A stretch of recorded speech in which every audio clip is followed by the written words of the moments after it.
Every month, I take the same journey. Gikan sa among balay, padulong sa diagnostic clinic para sa akong monthly check-up. Simple ra tan-awon, pero para nako, this trip means so much more. It reminds me of everything I've been through. All the struggles, all the pain, and all the small victories nga nakapadayon nako. While I'm walking out the door, I always breathe in deeply and tell myself, another month, another chance. Usahay kapoy, usahay murag dili na ko gusto mo continue.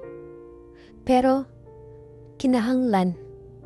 Health is something na dili nato dapat pasagdan.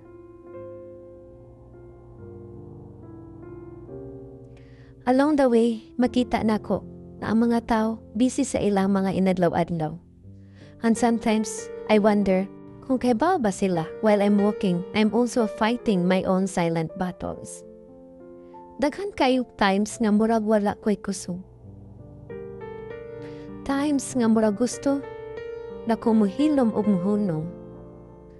Pero, dili ko ma-remind na bisan unsa kalisod, I'm still here. I'm still moving and trying. Every ride, every step, going to the clinic feels like a prayer. Lord, give me strength, give me peace, give me courage. Kay, lisod gyud usahay. Lisod mo tubang sa resulta, lisod mo tubang sa tambag sa doktor, lisod mo tubang sa kahadlok na basin naa na bag-o makita. Pero, maun ning journey na kinahanglan nako dawaton ug atubangon. Pag-abot nako sa clinic, I sat quietly sometimes. Looking around, watching other people waiting for their turn. Then, I realized daghan pudi ay kaayo, ug giatubang. We all have something we are trying to survive. And that thoughts give me strength na dili di ay ko nag-inusara. Di rin ako ma-realize nga taking care of my health is not a sign of weakness. It's a sign nga I want to live, I want to heal.